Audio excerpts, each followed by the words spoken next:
Hey everybody, it's Chris and Rick Talk Guitars yet again.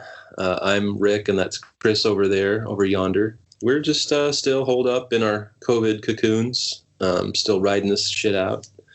But we wanted to talk today about versatility, how it relates to guitars, amps, whatever. It's something Chris and I talk about, and probably it's talked about in the guitar world as well.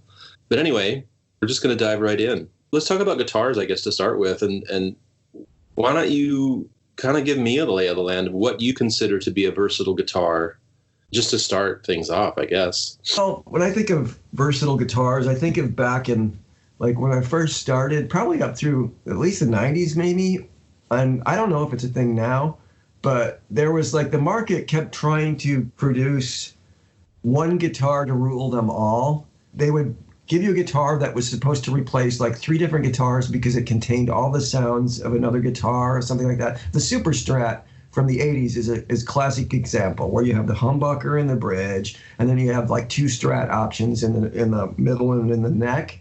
Right. And back then, I think there was this thought that everybody was trying to just get one guitar that could do it all. And I kind of feel like we've moved away from that. And, you know, since guitar culture has moved over to multi-guitar players, you know, that want different guitars for different things. I'm not as aware as I used to be of like a company trying to make one guitar that, you know, does a million things. Now it seems like they're more focused on this guitar is a great guitar. You know, the versatility part of it is up to you. And that's, you asked me what versatility means to me in guitar. It's just, yeah, that's just it. It's not number of pickups, number of switches, or things like that. It's just the way the guitar behaves when you play it. You know what I mean? Yeah. So for me to say my most versatile guitars are going to be completely different than anybody else's, because 2 of them that come to mind would be the Telecaster or the Esquire, either one of those, because I'm a bridge pickup person, or a Les Paul Jr. And you look at those, and a lot of people are going to go, there's no way that guitar is versatile. It's only got 1 pickup. But the thing of it is let's take the Junior.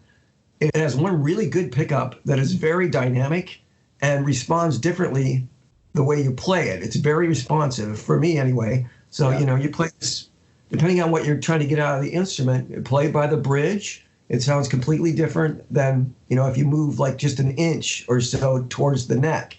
So, I mean, I can play a lot of music on a Junior. I mean, I could take that guitar, and that could be just my guitar, and play everything that I need to play. And I would feel like that guitar was giving me a lot over, say, something like a Stratocaster, which I can't really get as much out of. You know what I mean? Does that make sense?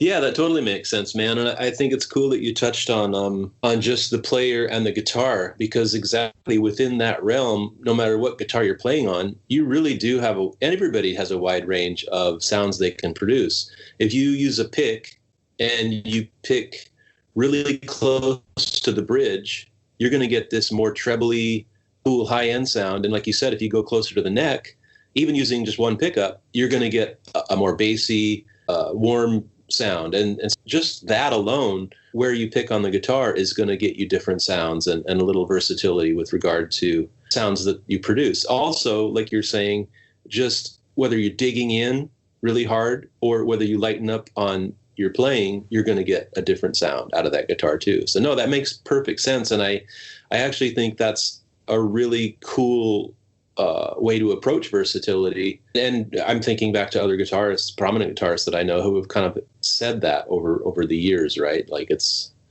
and I know in your playing, I mean, I noticed that a lot, where you use, you know, whether you dig in or you lighten up on your playing, it really has an effect on the sound. So yeah, I think that's cool.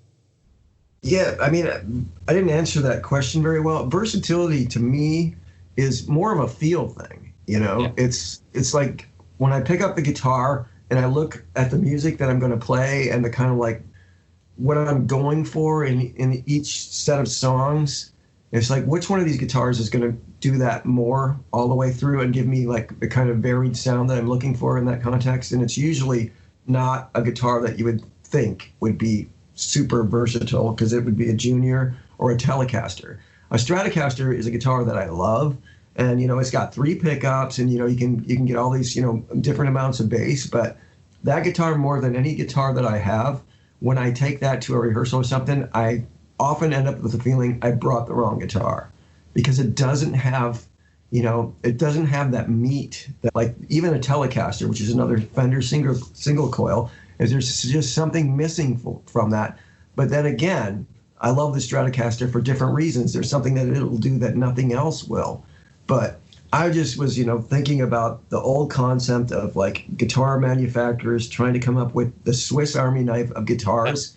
And, and a lot of the ad copy would even go out to say, this guitar replaced 3 of my other guitars. Yeah. And it's just interesting to think that, what you consider to be a versatile guitar is going to be different. I mean, let's talk about a guitar that's not versatile. Let's talk about, like, a Rickenbacker 360. I mean, I wouldn't think of that as being, super versatile, but it's a classic. I mean, nothing else can do what it does like it does. So, I mean, just to put things into perspective, I think as a guitar culture, we've kind of got past the point of where I want one guitar to do it all. I'm sure there's still people out there that's kind of a thing, and that's cool. But I mean, I think just as guitarists who have become, like, multi-instrument guitarists, I mean, we're not really looking for one guitar that can do it all. We're looking for 20 guitars that do one thing really good. And in the context of those 20 guitars, there's maybe 1 or 2 that we're comfortable enough with that we can get lots of sounds out of, and that's the one that we bring when we're looking for a lot of variation in tones.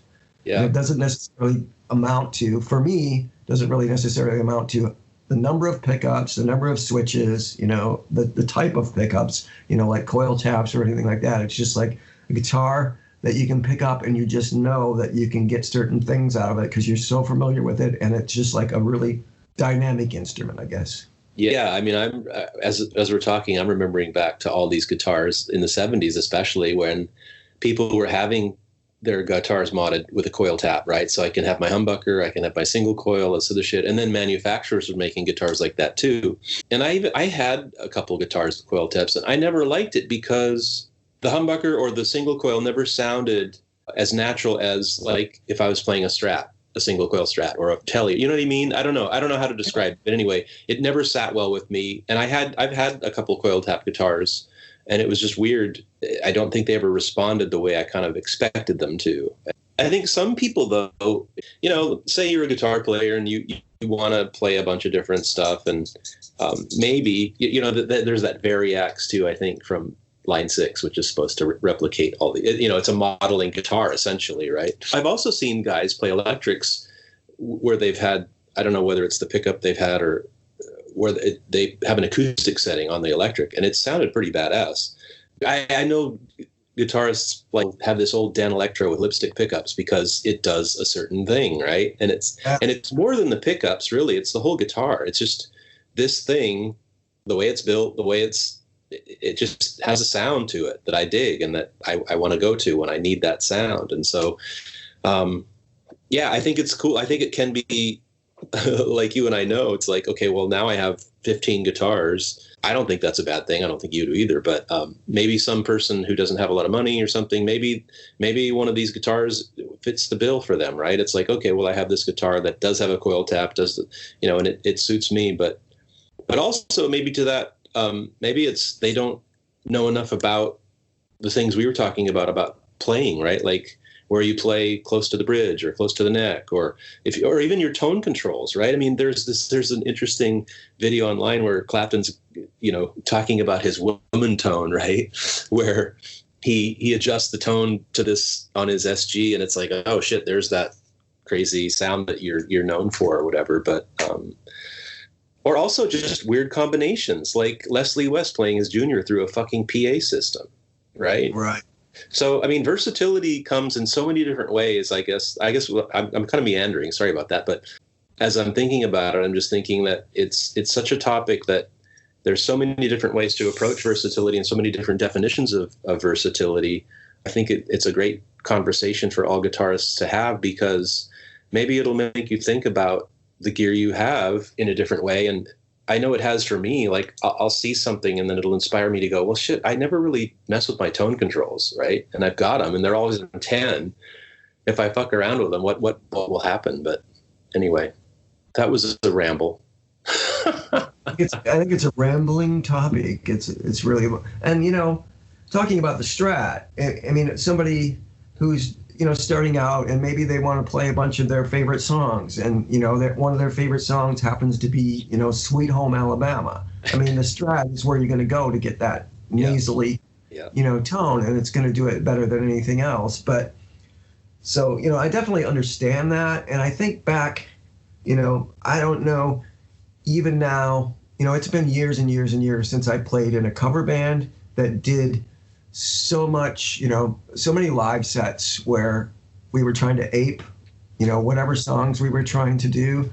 But I don't even then recall being that particular about honing in on something. If I were playing Sweet Home Alabama, I'd want to have a Strat, but if I didn't have one then, I would have made do with it.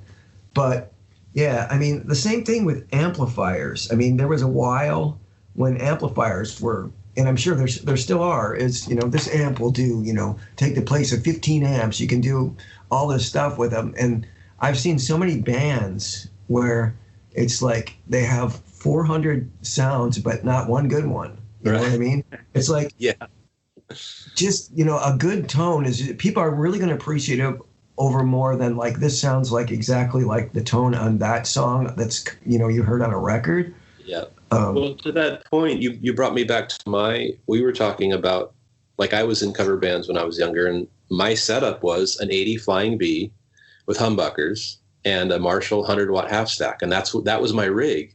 And I was telling you, I played everything from Men at Work to Leonard Skinner to Sammy Hagar.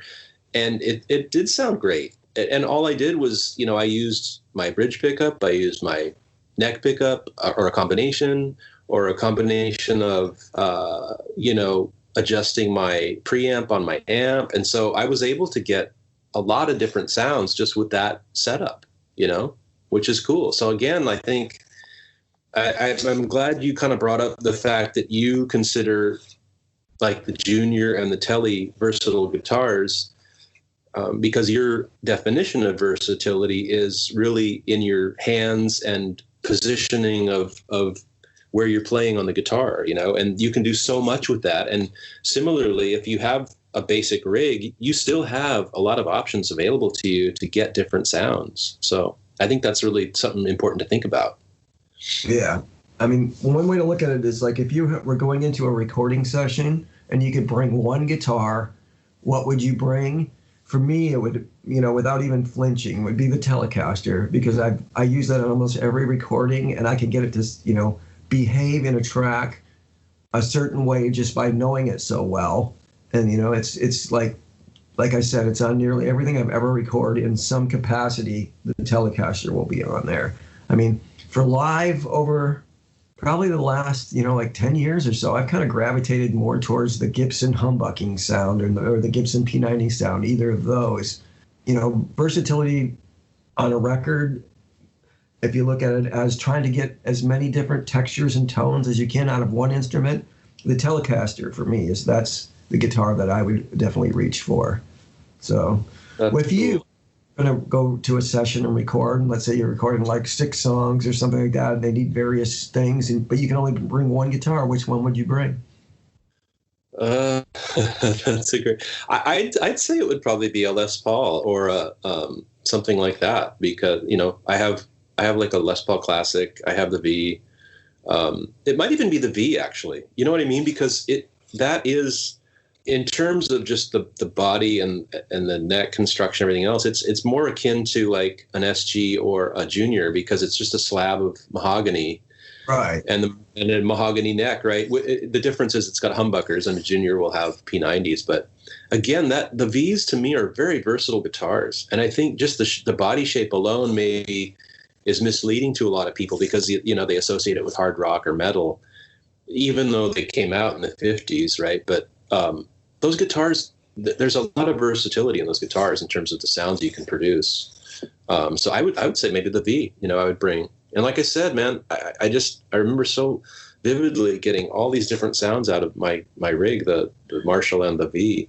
But again, I wanted to kind of circle back to the Strat, because I do think it's a versatile guitar, not only for the pickups and everything, but it's got the whammy bar. I mean, unless you've got a hardtail, but I think most people associate the Strat with the whammy bar. But I've really kind of come around on the 5-position switch, because as you know, I've been playing a lot of U2, and he plays in that position that's between, it's not on the treble pickup, it's one up from the treble pickup. So, and I used to hate that sound, but I use it now on when I play just, well, everything, because that's what he uses. But I notice when I play with gain, it does make the Strat sound a little mid-rangey and more P90-ish actually than I ever kind of really thought, and I dig that. And so I've been kind of just through necessity, kind of discovering new things about the Strat that I really never focused on before, or like you and I mean, there's Strat sounds from the 80s that I just repel me. I think they just sound like crap. But I do think the Strat is a versatile guitar, and I think you could think about it just holistically in terms of the guitar. I just think the body shape, the tremolo, the 3 pickups, all of that stuff, and even the 5-way switch. And I think the 5-way switch, there's a lot of positions that I just think sound like crap. But again, some people, they like that sound. But anyway, I do think the Strat is a versatile guitar, and I think most people think of it that way. But again, I think it's important to think about whatever guitar you have and how much you can do on that thing is a lot more than I think people realize. Yeah, that's completely valid. Your definition of versatility is different than mine. So I mean, I find the opposite. There's a fundamental tone to the Stratocaster that I can't get. That it's like an amount of sustain or amount of something going on that it just doesn't. It's not there for me. And any guitar that it's there for me with, I can work with that and make everything I like work. The Telecaster has that. The Telecaster bridge pickup has that. The Strat doesn't, but I still love the Strat. I mean, I just approach the Strat from a different angle. And if you go back and watch some 70s country, I don't know of any examples, but the Les Paul Custom was used on a lot of country, and it's a great guitar for that. A lot of people we have these preconceived notions of what a guitar is. You mentioned the SG and not the SG, the Flying V and hard rock, and that's true, but these guitars are so good for so much more that people a lot of times won't give them a chance just because it's that preconceived notion. A Les Paul Custom, that's not a country guitar. You got to have a Telecaster, and they work really well for that. And it's just about, for me anyways, it's just how it feels when you're playing it. And if you have that feel and that fundamental tone there, I can get anything I want out of it. I mean, it's just I can interact with the guitar to, get the twang, that I need on a Gibson. It's easier. It's out of the box. It's easier on a Telecaster because it has that twang. The Stratocaster has its own kind of twang thing going on. But, if I had a Les Paul Jr. and had to play a set of country, I wouldn't be bummed out. Yeah. I would have to be more bummed out if I had a Strat to play a set of country. And there's other people who'd be exactly the opposite, and that's why it's just such an interesting thing. It's like, what is your definition of versatility, and what do you look for in a guitar to give you your definition of versatility? Well, and I love that, just what you said. I mean, because we all do that. We all look at something and then we get a reaction or a judgment, right? And I think that is another thing people should reconsider. It's like, if you're looking at a guitar and you're going, God, that looks like a metal guitar or something like that. Well, pick it up and play it, and maybe it's going to surprise you, because exactly, I can remember seeing so much footage of people playing a certain guitar that I didn't expect to see them play, right? I've heard them play before, but then I see them play and I'm like, they're playing that guitar? Oh, that's crazy. And it sounds great. It's like, yeah, certain guitars have an association to a certain genre of music, but again, in terms of versatility, there's so much more that a lot of these instruments can do. And so don't pigeonhole a guitar because you think it's a metal guitar or a country or a hard rock guitar. Also, too, I do love the golf club metaphor too. It's like, because if you talk like session guys or even prominent musicians, or like you will think of a certain guitar for a certain part because that's what you're hearing in your head, and I think there's something really cool about that there's a specific guitar that you have in mind to get a certain sound, and I love that. Yeah, I mean, as you were talking, I was just thinking, I just saw this week a video clip of Jerry Reed on some, like, I think it was the Porter Wagner show, and he was doing a cool, like, instrumental, and he had a Les Paul Custom, and it just sounded like great, like chicken pickany, twangy country guitar. It sounded beautiful, and just to know that all you have to do is, turn up the gain on that guitar and hit the bridge pickup, and you're like, you can do like Zeppelin. It's like that's a versatile guitar to me. I mean, and that's all comes down to the way that he's playing it. You know what I mean? Yeah, I think just bonding with a guitar will allow you to get so much out of it. I mean, I love having multiple guitars, but I mean, I think you can make one guitar work if you really wanted to. Yeah. Of your choice. Yeah, exactly. And I think that's what we're saying is, it's like whatever floats your boat. And if you do have the ability to have several guitars, and we talked about this before too, guitars now, you can get, there's so many guitars now. Even if you didn't have a lot of money, you could buy like 3 guitars and not break the bank. And you could have, a Strat, a Tele, and a humbucker guitar. And then you've got everything covered, And like you say, if you've got one of those that's your favorite, that you really bonded with, that you can get a lot of different sounds out of, maybe that's the one guitar you take if you can only take one guitar. But that's kind of the cool thing now about, there's good and bad things about all the manufacturers and things like that. But the good part is you can find a bunch of stuff that's really usable without breaking the bank and have, a versatile arsenal of gear. Yeah, which I think is super cool. Yeah, absolutely. You've got some cool amps that are pretty versatile, like your little Princeton, your little Music Master bass amp. What do you think of your amps? So say you had to take one amp to a show or to a gig, or and play a bunch of different music. What amp would you take? Well, it depends on the gig. I mean, really, I have a Sovtek MiG 50 that's, anytime I'm playing like loud stuff, like rock, I'll bring that. And if it's something smaller, if it's a small like combo band, I'll bring the Music Master bass amp. And I think they're pretty versatile. I mean, I get what I want out of them, and I don't go for a huge variation in tone. Like, as we talked about, I don't really have a clean tone, dirty tone, but it comes down to like, what songs I'm playing and what am I looking to get out of the guitar parts, and they all do it really well. And many of my amps, I've got like 7 amps, and other than the Sovtek, all of them just have a tone control. There's not like bass, treble, mid-range, or anything like that. It's just a tone control. So yeah, there's not a lot of bells and whistles and channel switching and things like that. So I mean, I just love a really good bass tone. I mean, I can plug into an amp and within 5 minutes tell you if it'll work for me. And if it'll work for me, I guess it should be considered a versatile amp because I can get all the tones that I need to do what I want to do. And someone else might not think so. If someone plugged into like the 64 Princeton, it's like there's only a tone control, but that's all I need. I'm happy. Yeah.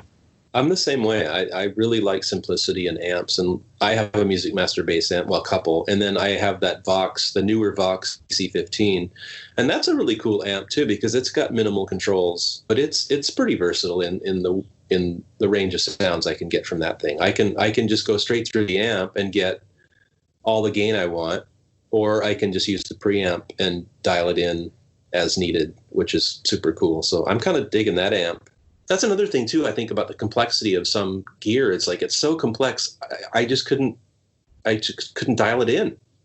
Yeah, if given too many choices, I just make no choice.